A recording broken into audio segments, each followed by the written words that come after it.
Is now 1 o'clock. We would like to welcome Annie and her guests as they present another wonderful presentation on telepracticing for OTs and PTs. So thank you, Annie and guests, and let's get started. All right, hi guys. Forgive me if I'm coughing a little bit today. The pollen is really bad here and it's just killing me. On the meeting today, I have Bethany Reed. She's an OT that works for us in Wood County, but she is currently doing some coverage in Doddridge County due to just some logistical things with the OT who typically is in Doddridge County has a little kid and she couldn't do her caseload. So let's get started here. Can you guys all see the PowerPoint? Yes, we can. Okay. So on the agenda today, I talked to a PT, Sean Whitaker. I actually graduated at the same time with him. He lives in Cumberland, Maryland, and works in Maryland. And I was just kind of curious about how things are going there as well. You know, if they're seeing the same issues we are, or if it's better for them because they have more connectivity. So I talked to him and got a typical session for him and everything. He couldn't be on the meeting today. And then we'll go over tips, suggestions, and what has been working for Bethany Reed. Why I picked Bethany today is because she's been seeing kids, like I said, in Doddridge County, which is very rural, minimal internet and cell service. And a lot of the caregivers in Doddridge County are grandparents. So I figured she'd be a good one to show us how she's gotten over those hurdles and how we've been serving those kids. And a couple little general resources and sites that have been good for coaching parents and caregivers. Okay, so this is Sean Whitaker. And another reason why I picked him as well is because he's traveled all over. He did tons of travel therapy and he worked a year in Brazil. Okay, sorry, I was reading what Audra said. He worked a year in Brazil with hardly any supplies at all. So he has a lot of experience of, you know, working outside the box and thinking of new strategies without the typical supplies that we would normally have. Okay, so Sean, after talking to him, Maryland's going through the same things we are, you know, no shows, parents not being involved. You know, even though they have a really high connectivity, he's still seeing, I think he said he has about 30 to 35 kids right now. He's seeing about 8, which is about what we're seeing as well. So, you know, it's not necessarily a thing of, you know, oh, I bet this is better in other states because they're not as rural as West Virginia. They're seeing the same things and they're also having the same struggles. So what he has been doing is sending weekly checklists of activities to do at home. And these typically supplement his weekly telesessions that he's doing with these families. And he said the key for him is to be able to use very simple terms. He's had to kind of rework his language to explain to parents what he's doing. You know, we're not going to use medical jargon as posterior, anterior, superior, inferior. You know, you're going to say up and down, back and forth, you know, towards this leg, you know, towards your body, away from your body. So he said it's been beneficial for him to kind of practice this before a session. So whenever he sends videos or he, you know, pre-plans his sessions, he's going over in his mind, what's the most basic way I can say this to help the parents? And of course, like everybody else, he's focusing on teaching the family instead of a typical treatment session with that child. Because, you know, as we all have seen, it's been very difficult to get, you know, especially for the PTs, I feel like, to get that typical treatment session. But he's seen the same things we have where he's been really happy to help the family, coach the family. And he says it's really been helping them at home, you know, so the parents learning these stretching techniques, positioning, you know, all the things he's doing at school, they're now carrying over at home and seeing great success there of how to eliminate barriers at home. He said he makes a lot of videos and he typically sends these 1 to 2 days before a session to allow times for questions or for them to contact him and say, I don't really get this, you know, how do I do that? And he said that's been really key to a successful session for him. And of course, having another person assist is always helpful. So if they can be managing the camera or the phone, and he said you don't have a parent chasing around a kid with a phone in their hand, that's been very helpful. But of course, that's not available in every home. He just kind of has to do that when he can. More things from Sean. He said, I'm just really focused on helping the families at this time and tailoring everything to their schedules and what works best for them. Again, this is more about, decreasing barrier at home, that same related service model just in the home at this time, and how can we help families through this? He also sends monthly checklists for the families who have opted out of services. So if they have said, we don't want to do teleservices, we're not doing any of this, he's still sending them a monthly checklist and checking in once a month if they're okay with that.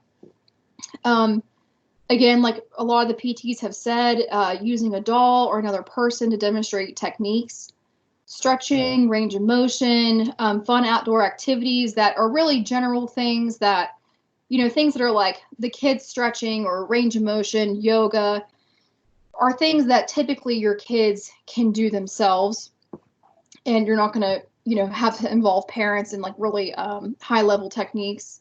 One thing he had that I thought was really interesting and a great idea, he encourages families to use a sibling or another person in their house. Like, for instance, he used the example of CP or spasticity or tone. He said the parents were really afraid at first to try these techniques or the hand placement on their child with spasticity or tone at first. So if he could show them on a sibling, a husband, a wife, or, another person where they could get their hand placement, they could kind of get the motion. Okay, we're going towards, you're going to flex the bicep or you're going to extend. They said they were much more comfortable with that because they were so afraid of hurting their child, that once they would get the technique down and the hand placement on that typical person, that made them a little more confident to stretch the child with the tone, CP, etc. So I thought that was a really great idea from him. Okay, so this is Bethany Reed. She works, like I said, typically in Wood County, but she is covering in Doddridge County. This is a county, like I said, one of the most rural counties we have in West Virginia. Very limited connectivity, a lot of grandparents that are not tech savvy at all, a very high population of severe profound children. So she's also a yoga teacher, and she's provided us with a typical session, what that looks like for her and her schools. And she's actually on the call, so if you guys have any questions for her, feel free to ask. So a typical session for Bethany, she does a gross motor warm-up, some yoga, some stretching, things to kind of get them engaged and moving around a little bit. And then she moves on to the appropriate fine motor tasks for those kids. Scissors, writing, coloring, etc. Whatever fits for that child. And then she's ending with something fun. It could be a game. It could be more yoga, more stretching, dancing videos like Go Noodle, I'm sorry, guys. Anything like that. When I talked to one of the special ed teachers in Doddridge County that most of the severe profound kids are with, and a lot of our caseload is with, we talked about the limitations with grandparents, with, connectivity. So we came up with a solution of making short activity videos that the teacher can send to the caregivers. So a lot of them don't have the connectivity to connect via Teams or Zoom, but what they can do, of course, almost all of them have Facebook. She can send these videos over Facebook, and they can wait for them to download. So it may take them 3 hours to download this video, but once they have it, they have a great explanation of a session, and they can do these with their child. And, Bethany was really great and made sure to send these packets that went along with these videos so the parents could carry these out. And I have an example of one of her videos here for a cutting activity. So I'm going to switch over my screen share.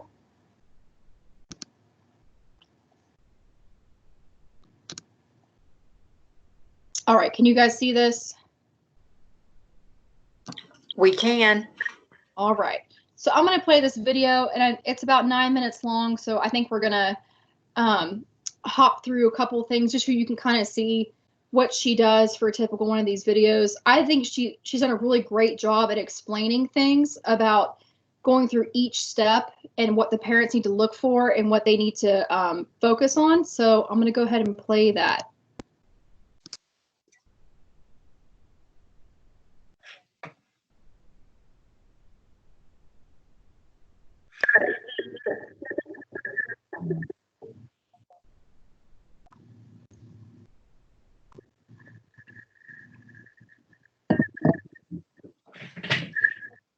Well, I'm on this thing here. I don't know if they can see me or not. I guess they can. Microsoft Teams. Annie, we're not having sound here, and then we're hearing somebody else. Paper turtle. I think that's John Patty that needs to mute. Okay. Yes.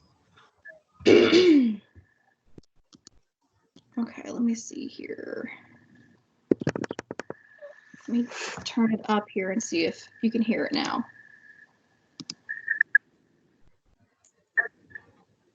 No, it's broken up. Huh. Annie, when you get ready to share that screen that the YouTube is on, there's a little box in the upper left-hand corner that says share audio as well. And you need to click that so that YouTube audio will come on. Okay, let's see. Is it before you share or is it after you share? It's when you hit share and then you look for the screen to share, click on the screen you want, and then there should be a little box in the left corner that says to add the sound, add the audio. Oh. Okay, one more time here.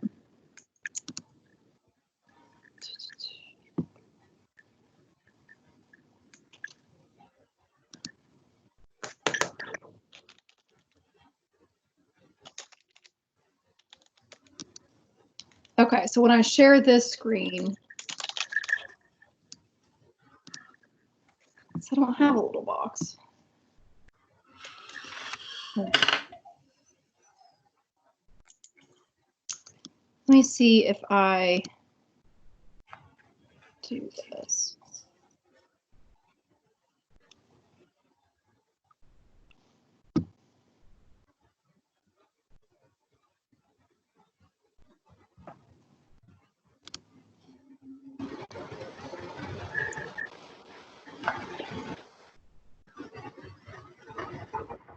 Maybe if I switch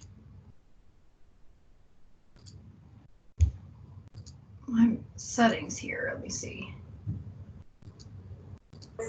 Probably preschool through first grade, depending on your child's size. Sound. That's good. Okay. The second pair I have are large loop scissors. So these are just like the small loop scissors, just better for bigger hands. So probably second grade up, again, just depending on your child's size. The third set of scissors that I have are called spring back scissors. So these have a little thing that you can flip in, and they'll allow the scissors to open back up on their own. They're great for kids who have decreased strength in their hands and have a hard time opening and closing. They can also be used as standard scissors. The next pair of scissors I have are just standard children's scissors. And lastly, I have standard children's scissors that are just a little bit longer and have that pointy. So we'll begin by talking about the proper cutting posture. Obviously, you want your child sitting up nice and straight, elbows tucked down by the sides. You don't want the elbows up while they're cutting like this. That indicates decreased shoulder stability or shoulder strength. If you notice that your child is cutting up with their elbows lifted, you can just tap their shoulders and cue them to lower them down to their sides. Also, cueing them to sit up straight will help them assume that natural posture of keeping their elbows down by their sides to cut. You can also cue them to support their forearms on the table, and that will help assume that natural posture. However, that's not necessary, but it does help preserve their energy and decrease the need for shoulder stability. Another thing you want to take note of is making sure that your child stabilizes their paper with their non-dominant hand. So for me, I am right-handed, so I will stabilize the paper with my left hand and grasp the scissors with my right hand. If your child displays difficulties supporting the paper while they're cutting, you can just wrap your arm behind them and help cue them to support the paper with their hand. So just gently lift their hand up, cue them to hold the paper. You can also verbally cue them to hold it, and then cue them to cut from the bottom. I have a lot of kids who like to come in from the top to cut too. So you want to make sure that they're starting at the bottom and working their way up to the top. So with your packet, you have two options to complete. You can either do the pre-colored paper, which has 2 shades of green previously provided, or you can do the non-colored paper, which just has little white colored squares. So you can have them color in that one with 2 different shades of crayons if that's the packet that you choose to complete. Just make sure that they're staying within the lines and that they're using an appropriate grasp on their crayon. You want to look for that appropriate tripod grasp like this. We have a lot of kids who like to hold their crayons with a fisted grasp, so you want to work away from that. You're just going to have your child cut across these lines, making sure they're supporting the paper with their non-dominant hand on the opposite side of the page.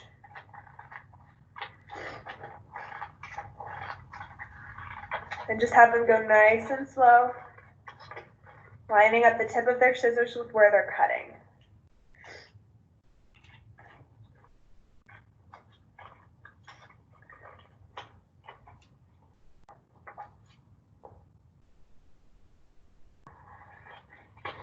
You'll have them cut out the second row. If this is too much, you can always cut out these long strips of paper for them, and then just have them do step 2. Which just includes snipping the paper. So this is a great place for beginner cutters. So you can have them just snip these little squares off. So again, you want to make sure that they're lining up the tip of their scissors with the end of the line and supporting the longer side with their left hand. Otherwise, they're going to be dropping and picking up that long strip of paper every single time they cut. And that makes it a lot more challenging and time consuming.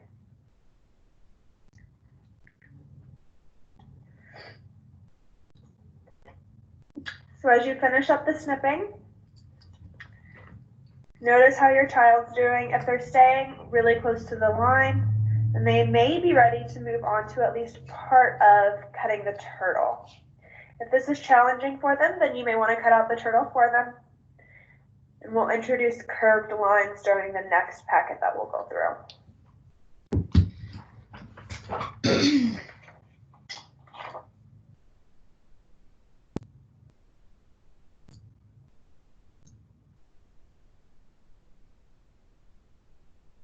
Okay, so I feel like you guys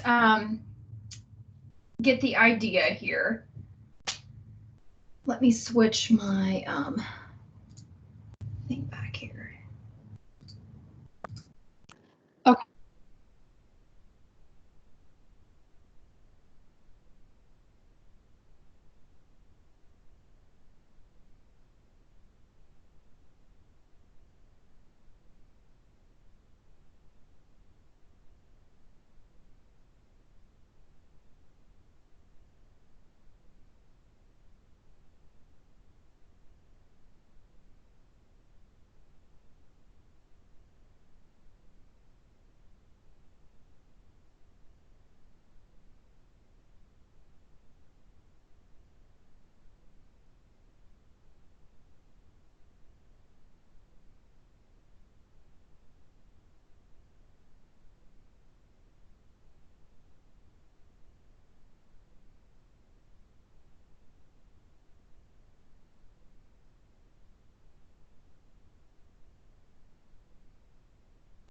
Annie, we don't have any sound from you. At least I don't. And if you're talking right now.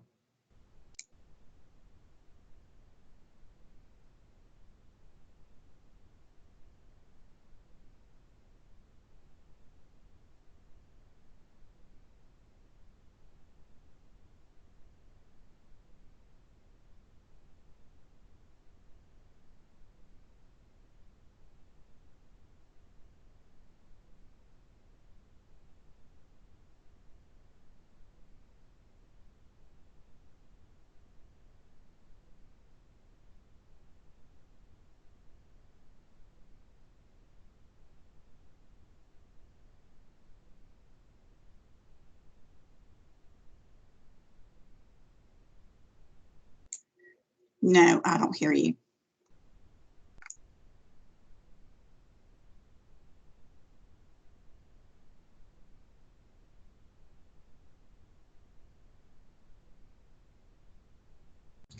Can you hear me now?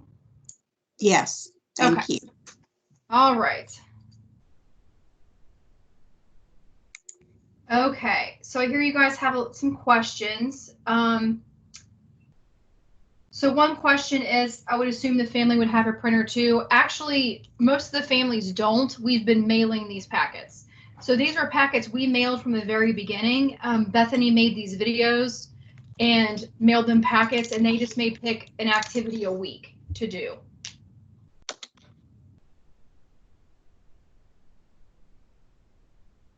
Okay, let me share the presentation again. Do you guys have any more questions about the video? This has actually worked pretty well for us in Doddridge County. The teacher says that the parents or the grandparents are downloading these and they're doing them with them. And, you know, another good thing is that they can pause these, they can replay them, they can do them again if they want to keep working on the same skill over and over. And of course, you can grade these activities. Like Bethany said in the video, you know, if you just want to do short little snips or you want to do the entire activity, you know, those can be graded as well. Anna, you have your questions about, let me see if I can get them all. Sending the videos in advance. Did they do it by email? And as far as the checklists are concerned, are they collecting those checklists in return from the families? And I think, and when he's doing the video, is he making a video of himself with grading? He's making a video of himself doing the exercises or explaining on a doll or another person how he's doing those or those exercises. I don't think he is collecting the checklist. I think he's just giving parents general activities to do, and he calls them and checks in with them to see how they're going or if they've completed them. And of course, he said the same things that we're saying. There are some parents who haven't even looked at them. There are some parents who do all of them and want more. Same sort of variations we're seeing here. Okay, they don't have internet or cell service. Would she opt for hard copy instruction then? Yeah, for the ones that we're not able to get through to with internet or cell, we just mail packets and have been calling. But even the ones that have very minimal cell service or very, very minimal internet, they're able to get the video and download it over a long period of time. So like I said, it may take them 3 hours to download the video with the limited internet they have. But once they have it, they can use it, they can reuse it. And a lot of grandparents who we figured like wouldn't be great at this have been successful at it. Bethany, do you have anything to add? No, not really. The closest thing I've had to doing a session over a landline phone call is a family who didn't have a video on their end. And so I was able to show them the video on my end. And then they were able to communicate with me how their child was doing. So, you know, if we were working on writing their name, they'd say, oh, he was able to make the T or he was able to make the R, and communicate that way. Okay, good. Yeah, that's a good point as well. Okay, well, if you guys don't have, oh, okay, yeah, that's answering your question there, Debbie. You know, a lot of the counties we're in, especially as a contract company, are typically smaller, more rural counties. So we've had to do this practice almost any way we can manage it. And we have done landlines of, you know, like Bethany said, people just talking them through things, coaching them that way. And I mean, it's not the best session on earth, but I mean, it's what we have right now. So the last thing I have for you guys, this is a question I've been getting as an OT a lot. Why are we doing this instead of writing? Of course, you know, everyone really wants to focus on handwriting, and I understand that, but I don't know about you guys. You can tell me how you've been doing, but I have found it, especially with my higher kids, the handwriting has been tricky for me because I'm not there to redirect. I'm not there to do the correct hand over hand. So it's been a little difficult for me to really get a great session of handwriting, especially for those kids that they really hate it, to really get what I want out of them. So I've kind of backed up and have done more of the foundational exercises, the gross motor, the fine motor, bilateral, midline, all those kind of skills to work on handwriting without actually doing the physical handwriting. Look at your question, Debbie. Make up a packet of supplies for them. No, we did not. And there are some kids who may not have the supplies, but typically everybody has a pencil and paper, or crayons or something. And the smaller counties, especially Dodgers, because it's tiny, they've been really good about checking in with families. So if they say, hey, we don't have any crayons, there will be someone that will go deliver it to them. But in my experience, like I said, you guys may have a different experience. I have found almost everybody has pencils, even just blank paper, notebook paper, anything we can use, crayons, and most of the time scissors. Sometimes they're giant scissors and they don't work, but I have found pretty basic things like that, and like, of course, balls to play with, things like that. But if they did not have those type of those equipment or supplies, we'd come up with something else we can do, which again, is why we are doing, some of these other exercises instead of writing, because, again, that is one thing that I feel like has been difficult without my adaptive paper, without, my specific supplies that I use with grippers and everything. And of course, I sent a lot of parents a couple sheets of adaptive paper. I never dreamed we'd be out of school for this long. They used up the paper, and now I don't have it anymore. And so I've kind of had to make do with just working on the foundational skills and just very basic handwriting skills. So these are some basic resources I've found, kind of explaining why are we doing yoga and these gross motor skills instead of writing? Why are we doing just these hand, exercises instead of writing? Why are we doing these visual games instead of writing? So I will share that with you guys now, a couple of these websites. And of course, there are a bunch. There's a lot of different websites you guys can use to explain this. One of these is for visual skills, why they're so critical for handwriting. I really like this one because I have a lot of parents, especially of my younger kids or lower kids, that they're really pushing that tripod grasp and they're nowhere near ready for that.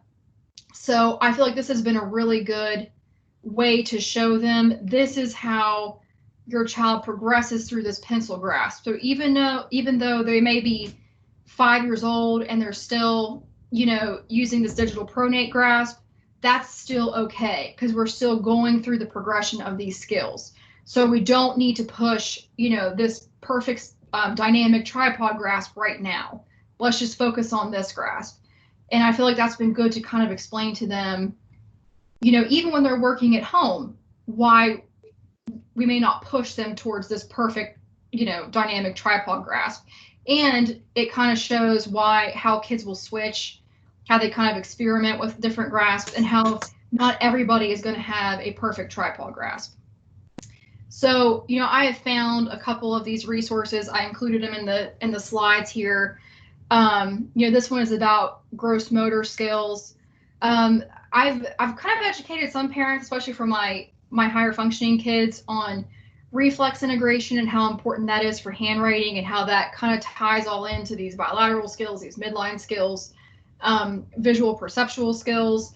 And I feel like it's kind of starting to click for a lot of our parents about why we're doing what we're doing, and it's not just random play.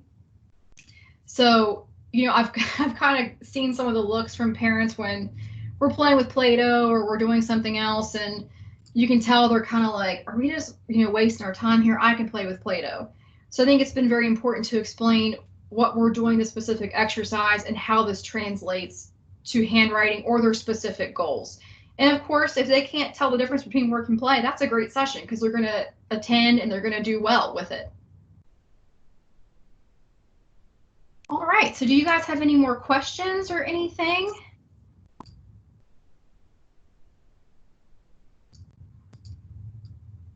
I think, I'm sure if you guys are like me, I feel like a lot of my families are kind of, especially now it's starting to get nicer, they want to be outside and they want to, are ready to kind of wrap the year up. It's been a really stressful year for everyone, including us.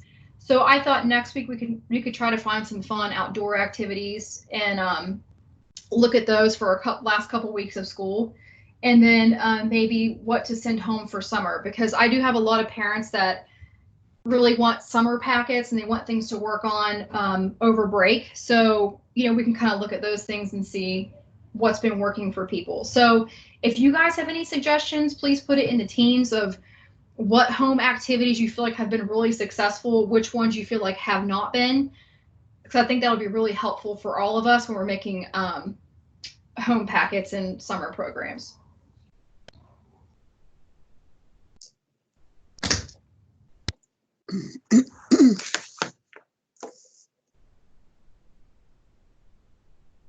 All right, guys.